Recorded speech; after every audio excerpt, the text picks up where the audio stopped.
Hello students, आज जो chapter physical education class 12 से हम लोग करने वाले हैं, चैप्टर काफ़ी इंपॉर्टेंट है और 8 मार्क्स का चैप्टर है। चैप्टर का नाम है test and measurement in sports. 8 marks का एग्जाम में आपको इसका कंटेंट मिलने वाला है पेपर में। ठीक है, चैप्टर अच्छा है और ये डिफरेंट टाइप ऑफ टेस्ट को कवर करके चलता है और उनको हम किस किस बेसिस पर मेज़र करके चलते हैं ताकि हम किसी इंसान की फिटनेस को उस टेस्ट के पैरामीटर के हिसाब से इवेल्युएट कर पाएँ। मींस जो इंसान की परफॉर्मेंस है वो कैसी है कैसी नहीं है, उसके लिए हमारे पास एक पूरा फॉर्मेट है, पहले से सेट है, पूरा यूनिट सेट कर रखी है हमने। जैसी उसकी परफॉर्मेंस रहती है उसके हिसाब से हम उसको मार्क्स देते हैं और उसके हिसाब से बताते हैं वो इंसान फिजिकली फिट है या नहीं है। सो उसके बारे में पूरा चैप्टर है हमारा। तो सबसे पहले हमने क्या करा, साई खेलो इंडिया फिटनेस टेस्ट। ये 2 तरह के टेस्ट हैं जो एज ग्रुप 5 to 8 में होंगे और क्लास 1st से 3rd क्लास के बच्चों के लिए होते हैं। अपना पढ़ते हैं इसको प्राइमरी बच्चों के लिए, दैट इज प्राइमरी चिल्ड्रन, जो प्राइमरी स्कूल के बच्चे होते हैं उनके लिए कौन कौन से टेस्ट है वो हमें यहाँ पता चलेंगे। ठीक है, देखते हैं, इसको पढ़ते हैं एक बारी। At primary class 1 to 3 children should acquire fundamental movement skill living the learning of specific physical activity to later stage. Basically कहना चाह रहे हैं कि भाई फंडामेंटल फिजिकल एक्टिविटी करो, अपना चलना कूदना दौड़ना ये सब फिजिकल एक्टिविटी मेनली करो, अपना किसी पर्टिकुलर एक्टिविटी के साथ कनेक्ट ना रह जाओ, यानी मस्कुलर फिटनेस पे ध्यान देना शुरू कर दो। अभी बहुत छोटे हैं, अपना बेसिक फिजिकल एक्टिविटीज़ को अच्छे से करो ना, सीखो इस टाइम पर। FMS provide the building block for many physical activities. Obvious ही बात है, बेस आपका बचपन में इस एज में ही बनेगा, 5 to 8 ईयर्स वाली एज में ही बेस बनेगा। उसको इंप्रूव करेंगे अलग अलग फिजिकल एक्टिविटी के साथ, फ्यूचर में फर्दर इंप्रूव कर सकते हैं। Suggest playing game, dance, sport, इन सब में आप एक्टिविटी पार्टिसिपेट करो, कोई दिक्कत नहीं। इस एज ग्रुप में आप कौन कौन सी एक्टिविटी कराते हैं बेसिकली, या कौन कौन से आप टेस्ट करा सकते हैं। पहला BMI है, बॉडी कॉम्पोजिशन पर आता है। उसके बाद है कोऑर्डिनेशन, प्लेट टैपिंग के लिए, और बैलेंस के लिए फ्लेमिंगो टेस्ट है। चलिए देखते हैं कौन कौन से हैं। सबसे पहले आ गया body mass index. Body mass index बहुत बढ़िया कंसेप्ट है, एग्जाम में बहुत ज़्यादा बार आता है। लास्ट ईयर भी इसके ऊपर क्वेश्चन आ रखा था कि बॉडी मास इंडेक्स कैसे निकाला जाता है। आपको कुछ नंबर्स दे देंगे, ठीक है, और उसके हिसाब से आपको बॉडी मास इंडेक्स निकालना पड़ता है। ठीक है, सो इसका एक फॉर्मूला है, पहले फॉर्मूला समझ लीजिए, that is body weight kilogram में। ठीक है, सो बॉडी वेट होना चाहिए आपका किस में, किलोग्राम में। ठीक है जी, और हाइट का square, height into height, height आपकी होनी चाहिए मीटर्स।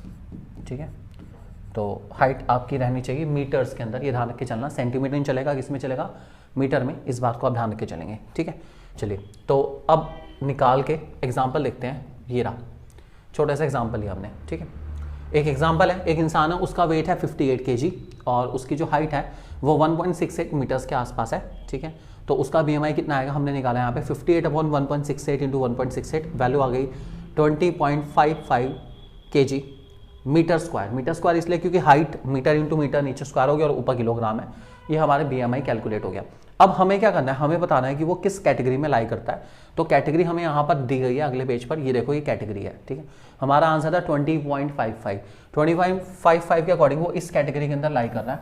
ठीक है, सो ये कैटेगरी बताते हैं कि भैया अगर आपका BMI 18.5 से 24.9 तक आ रहा है, it means you are normal weight. It means आपका वेट कोई ज़्यादा नहीं है, एक्सेस वेट नहीं है, आपकी हाइट के हिसाब से आपका वेट बिल्कुल सही है, नॉर्मल वेट है आपका, कोई इशू नहीं इसके अंदर। इट मीन्स आपकी हाइट और वेट जस्टिफाइड, एक दूसरे के साथ एक दूसरे को कॉम्प्लीमेंट करके चलते हैं प्रॉपर, और इसमें ओबेसिटी या ओवर वेट की कोई भी कैटेगरी नहीं है, आपके साथ एक्यूरेट है। अगर आपका वेट और हाइट का जो BMI आता है वो इस कैटेगरी में आता है तो। फिर ओवर वेट 25.0 से 29.9 तक, फिर obesity class 1st, 2nd and 3rd, 3 class obesity की। तो क्वेश्चन एग्जाम में आता है कि ओबेसिटी किस BMI से शुरू होती है, तो आप ध्यान रखना 30 एंड अबव ओबेसिटी की कैटेगरी से आती है। ओवर वेट की कैटेगरी पता होनी चाहिए आपको और अंडर वेट की कैटेगरी पता होनी चाहिए आपको। ठीक, तो क्वेश्चन इस टाइप का आता है ज़्यादातर इस क्वेश्चन में। तो मैंने आपको BMI निकालना सिखाया। BMI है क्या, बता देता हूँ एक बारी। BMI, ठीक है, जिसको हम लोग क्विकलेट इंडेक्स के नाम से भी जानते हैं, इसका फॉर्मूला बहुत इजी है। इसको बेल्जियम स्टैटिस्टिशियन एडोल्फ क्विकलेट ने डेवलप करा था। ठीक है, और ये मेजरमेंट करता है हाइट और वेट के थ्रू। ठीक है, और काफ़ी वाइडली टूल है, बहुत ज़्यादा यूज़ होता है, बहुत कॉमन कैटेगरी के लिए यूज़ होता है, हर इंसान के लिए यूज़ होता है। और ये लोगों के हाइट एंड वेट के थ्रू BMI कैलकुलेट करके बताता है कि वो इंसान अंडर वेट है, नॉर्मल वेट है या ओवर वेट है, या फिर वो ओबेसिटी की कैटेगरी में आता है। ये सब कुछ इन्फॉर्म कर देता है। ठीक है, कैसे निकाला जाता है अभी मैंने आपको निकाल के दिखाया है। निकालना आ सकता है, आपको फॉर्मूला पता होना चाहिए, निकालना आ सकता है, बहुत इंपॉर्टेंट है इसको कैलकुलेट करना। ठीक है, नेक्स्ट टॉपिक हमारा फ्लेमिंगो टेस्ट। अब फ्लेमिंगो टेस्ट किस लिए है? फ्लेमिंगो टेस्ट है बैलेंस के लिए, आपका बैलेंस चेक करने के लिए। देखो बैलेंस चेक करना बहुत ज़रूरी है, बच्चों का बैलेंस, ठीक है, इसके लिए उनको फ्लेमिंगो टेस्ट कराया जाता है। फ्लेमिंगो टेस्ट में क्या होता है कि एक इंसान को, ठीक है, एक हाथ को बिल्कुल सीधा खड़े करके खड़ा होना है, ठीक है, जैसे हम लोग बेसिकली प्रेयर के टाइम पर खड़े होते हैं ना, ये वही वाला है बेसिकली, ठीक है। आपको फ्लेमिंगो का मतलब आपको एक लेग को होल्ड करके चलना है और एक लंबे टाइम तक उसको होल्ड करके रखना है। अब एक लेग के ऊपर आपका पूरा प्रेशर है, आपकी बॉडी का पूरा जो कह सकते हैं बैलेंस, वो एक पर्टिकुलर लेग पे डिपेंड करता है, ठीक है, और आपको उसको बैलेंस करके दिखाना है, आपको उसको वहीं पर रिटेन करके दिखाना है और अपने हाथ को और पैर को नीचे नहीं लेकर आना बिल्कुल भी। यही आपका है फ्लेमिंगो टेस्ट। तो फ्लेमिंगो टेस्ट बहुत इंपॉर्टेंट है और ये बैलेंस चेक करता है सिंगल लेग पर आप कितने अच्छे से बैलेंस कर सकते हैं और आपकी जो ट्रंक मसल है, पेल्विक मसल है, जो बैक मसल्स हैं, जो आपको एक तरह से बैलेंस देने का काम करती है, क्या वो प्रॉपरली वर्क कर रही है, नहीं कर रही है, आपका बैलेंस कितने टाइम तक रिटेन हो पा रहा है, कितने टाइम तक रिटेन नहीं हो पा रहा, इस सबको हम लोग चेक करके चलते हैं इस पर्टिकुलर टेस्ट के अंदर।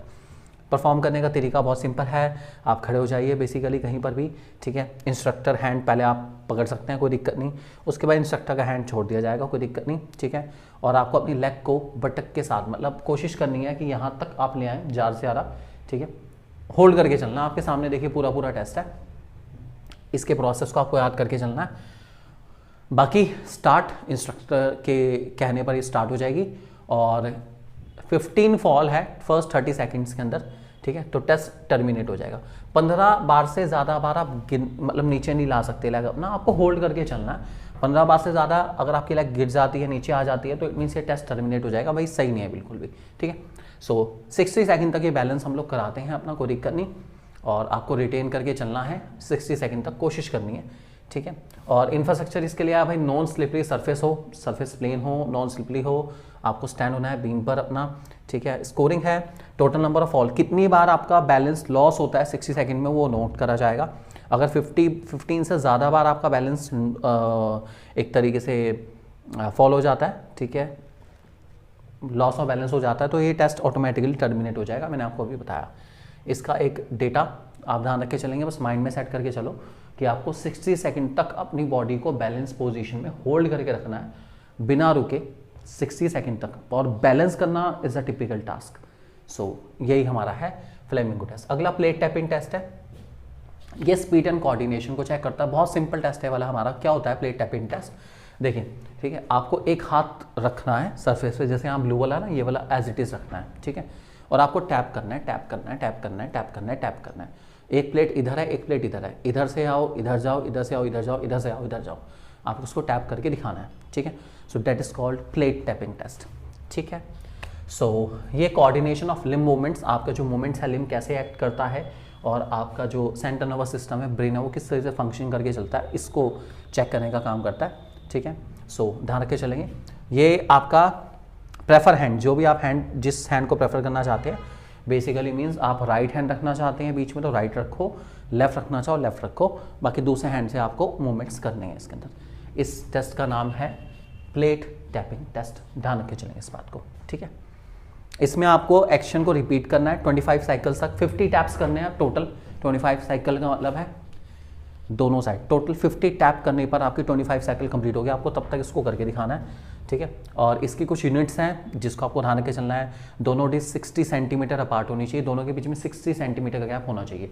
मतलब एक स्केल अगर आपको होता है 30 सेंटीमीटर का होता है अपना, तो 30, ठीक है, अप्रॉक्सीमेटली इतना गैप होता है दोनों के बीच में, ये ध्यान रख के चलेंगे आप, ठीक है। सो ये इसकी डिटेल है, कैसे परफॉर्म करा जाता है, इसको रीड करना और कुछ नहीं करना है इसके अंदर, मैंने आपको बता दिया क्या करा जाएगा इसके अंदर। अगला इसका इंफ्रास्ट्रक्चर है, 2 येलो डिस्क चाहिए, ठीक है, 20 डायमीटर की हो जाए, 20 सेंटीमीटर डायमीटर हो, एक रेक्टेंगल चाहिए 30 बाय 20 सेंटीमीटर का, एक स्टॉप वॉच चाहिए, और कितना 25 साइकिल्स को कंप्लीट करने में टाइम लगा, समझ गया ना, 25 साइकिल कंप्लीट करने में कितना टाइम लगा उसको नोट करा जाएगा, बस ये इसका काम है और कुछ नहीं। अगला आता है हमारा एज ग्रुप 9 to 18 ईयर्स या क्लास 4 to 12 तक के बच्चों के लिए। इसके लिए कौन कौन से टेस्ट हम लेके चलते हैं वो देखते हैं हम लोग, ठीक है।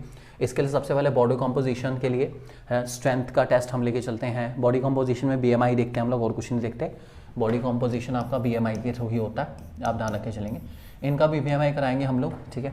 स्ट्रेंथ के लिए एब्डोमिनल, पार्शियल कर्ल अप है मस्कुलर एंडोरेंस के लिए, पुशअप है बॉयज़ के लिए और पुशअप है गर्ल्स के लिए, मॉडिफाइड पुशअप गर्ल्स के लिए होता है। फ्लेक्सिबिलिटी के लिए सिट एंड रीच टेस्ट है। कार्डियोवास्कुलर एंडोरेंस के लिए 600 मीटर रन या वॉक है, और स्पीड के लिए 50 मीटर डैश या 50 मीटर स्पीड टेस्ट है। ठीक है, चलो देखते हैं। सबसे पहले भाई 50 मीटर स्पीड टेस्ट ही कर लेते हैं। सबसे पहले भाग मेरे भाई, भाग, जितना भाग सकता है भाग। 50 मीटर स्पीड टेस्ट करो, 50 मीटर भागो।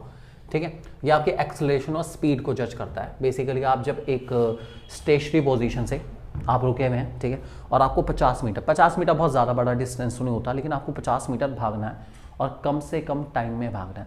और ये बच्चों के लिए है भाई, आप देख लो, मतलब ये बच्चे मीन्स ठीक है 18 ईयर्स वाले तो फिर भी थोड़े बहुत बड़े हो जाते हैं, थोड़े बहुत मैच्योर हो जाते हैं। ये 9 to 18 तक का सारा कवर कर रहा है, इसलिए थोड़ा सा ऑब्वियस ही बात है, बच्चे भी हैं छोटे, ध्यान रख के चलेंगे इसके अंदर। ठीक है, सो एक वार्म अप दे दो पहले ही, थोड़ा सा वार्म अप कर लो, उसके बाद स्टेशनरी पोजीशन से स्टार्ट करेंगे और भागना शुरू करेंगे अपना। स्ट्रेट लाइन में बिल्कुल भागना आपको और कुछ नहीं अपना। ठीक है, उसके बाद जो टेस्टर है वो मैक्सिमम स्पीड कोशिश करेगा, ज़्यादा से ज़्यादा जो है स्पीड को एनकरेज करने की और फिनिश लाइन तक पहुंचने की। इसका इंफ्रास्ट्रक्चर है, टेप चाहिए, ठीक है, स्टॉप वॉच चाहिए, कॉन मार्कर चाहिए और एक सरफेस चाहिए 60 मीटर की। अब आप कहेंगे टेस्ट तो 50 मीटर का है, 60 मीटर की सरफेस की क्या जरूरत है? भाई 50 मीटर तक भागना है तो आप भी तो सोचो, 50 मीटर के बाद जाते ही उस पॉइंट पर तो रुक नहीं जाएंगे, थोड़ा सा बफर स्पेस देके चलना पड़ेगा ताकि इंसान अपनी जो स्पीड है उसको हल्के हल्के स्लोली रिड्यूस कर पाए। थोड़ा सा गैप देके चलना, नहीं तो दिक्कत आ जाएगी। ठीक है, टाइम कितना लगेगा ये हमें जज करना और कुछ नहीं करना। फिर है 600 मीटर रन या वॉक, नॉर्मल है, आप रन कर लो, वॉक कर लो। ये आपके कार्डियोवास्कुलर फिटनेस को जज करेगा कि आप जब इतना चलते हैं या इतना भागते हैं तो आपको कहीं सांस लेने में दिक्कत तो नहीं आती, आपकी जो हार्ट की पंपिंग है वो प्रॉपर चल रही है नहीं चल रही है। ये कार्डियोवास्कुलर फिटनेस है। कार्डियोवास्कुलर फिटनेस आपको पता ही है क्या होती है क्या नहीं होती, हमने इससे पहले चैप्टर्स में भी इसको पढ़ा है टॉपिक को अपना, तो उसको जज करता है। कुछ नहीं है, बेसिकली पार्टिसिपेंट को 600 मीटर्स तक चलना है, जितनी फास्ट पेस के साथ चल सकता है चलेगा। जैसे हम कहेंगे रेडी स्टार्ट, चल भाई, लेट्स गेट सेट गो, और चल भाई, चलो चलो चलो चलो चलो। ठीक है, डिस्टेंस कवर करना है शॉर्टेस्ट पॉसिबल टाइम के अंदर, कम से कम समय में आपको 600 मीटर को वॉक या रन के थ्रू कवर करना है और कुछ नहीं करना। इंफ्रास्ट्रक्चर में ऑब्वियस ही बात है, आपके पास क्या है बेसिकली यहाँ पर मेजरिंग टेप चाहिए, क्लाइंब पाउडर, ग्राउंड पे हमें प्रॉपर बना के चलेंगे इसके अंदर, 200 या 400 मीटर्स और स्पेस चाहिए बिल्कुल हमें, और जो गैप होना चाहिए 1.22 मीटर्स का होना चाहिए मिनिमम। ठीक है, और 1 मीटर तक का गैप, मतलब जिस गैप के अंदर हम लोग चलते हैं, ठीक है, ट्रैक मान लीजिए पूरा तो इतना होना चाहिए। और फ्लैट सरफेस हो, प्लेग्राउंड भी चल जाएगा, कोई दिक्कत नहीं। और टाइम टेकन, जितना समय लगा है उसको नोट करना है बस, और कुछ नहीं, मिनिमम से मिनिमम समय नोट करके चलना है। फिर है sit and reach test. Sit and reach test बहुत बढ़िया टेस्ट है, फ्लेक्सिबिलिटी के लिए होता है और बहुत अच्छा टेस्ट होता है क्या ये पहले देखो, ये रहा भाई सिट एंड रीच टेस्ट। इस टेस्ट के लिए सबसे पहले तो हमें एक इंस्ट्रूमेंट, ऑब्वियस ही बात है, पूरा चाहिए इंस्ट्रूमेंट। ठीक है, सिट एंड रीच टेस्ट इस बात को जज करता है कि हम, ठीक है, अपने पैरों को, सबसे पहले पैरों को बिल्कुल स्ट्रेट रखेंगे। ठीक है, स्ट्रेट रखने के बाद हम अपने हैंड्स को कितने आगे तक लेकर जा सकते हैं, ये हमारी जो है ना अपर बॉडी फ्लेक्सिबिलिटी को जज करेगा। ठीक है, कि हमारी जो स्पाइनल की फ्लेक्सिबिलिटी हो कितनी ज़्यादा है, क्योंकि जितनी ज़्यादा फ्लेक्सिबिलिटी होगी उतना ज़्यादा आगे तक जा पाएंगे। तो ये इसलिए इसका नाम है सिट एंड रीच टेस्ट, मतलब बैठो आराम से और देखो आप कितने आगे तक जा सकते हैं। आप घर पे भी ट्राई करना एक बारी, अपने पैरों को बिल्कुल स्ट्रेट रखते हुए बैठ जाओ अपना, और आप चेक करो कि अपने टोस को टच कर सकते हो। ठीक है, तो आप टोस को टच कर सकते हैं पैर की, तो वही जज करना है आपको, कुछ नहीं करना, कितना आगे तक लेके जा सकते हैं उसको, इसको हम लोग कहते हैं सिट एंड रीच टेस्ट। ठीक है, अच्छा टेस्ट है अपना। इंफ्रास्ट्रक्चर मैंने बताया कि सबसे पहले सिट एंड रीच बॉक्स चाहिए, ये वर्ड ध्यान रख के चलना, मतलब ये जो है ना पूरा इंस्ट्रूमेंट ही चाहिए हमें, हम इसको घर पे नहीं बना सकते। और ऊपर यहाँ पर जो है स्केल होता है, ध्यान रखे चलेंगे, यहाँ से स्केल होता है, स्केल में जज करा जाता है कि भैया यहाँ तक तो देखो हर इंसान पहुँच ही जाएगा, इससे आगे आप कितने आगे तक पहुँचे हो यही जज करना होता है, कि आपने कितना डिस्टेंस आगे ओवर एंड अबव कवर करा है, ये इसको जज करने के लिए होता है। इसका नाम है सिट एंड रीच टेस्ट। ठीक है, इसके डायमेंशन है थोड़ी 12x12 की साइड्स हैं, ऑब्वियसली बात है। ठीक है, वही बता रखा है, एक पूरा बॉक्स बना होना चाहिए, बहुत ज़्यादा जरूरी। और आप बैठ सकते हैं जिम मैट लेके नीचे बैठ सकते हैं, कोई दिक्कत नहीं, या फिर फ्लैट सरफेस पे नीचे बैठो और उसको कोशिश करो अचीव करने की। इसके स्कोरिंग है, scoring different between initial position and final position, centimetre millimetre में इसको नोट करा जाएगा। इनिशियल यहाँ से आप स्टार्ट, जहाँ से भी आप स्टार्ट करते हैं और कहाँ तक आप लेकर जाते हैं इसको, इसी को यहाँ पे मेज़र करा जाता है। Distance reached by hands, hands कितने आगे तक गए हैं ये आपको जज करना होता है इसके अंदर। ये इसका पूरा ऑब्जेक्टिव है। फ्लेक्सिबिलिटी को मेजर करता है और लोअर बैक की फ्लेक्सिबिलिटी और हैमस्ट्रिंग मसल्स को चेक करके चलता है हमारी बॉडी की।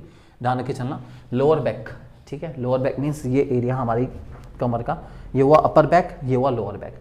तो जब आप आगे बढ़ने की कोशिश करेंगे तो इस एरिया के ना, ये वाले एरिया के ऊपर खिंचाव ज़्यादा पड़ेगा, that is called lower back flexibility, ठीक है, ध्यान रख के चलेंगे इस बात को।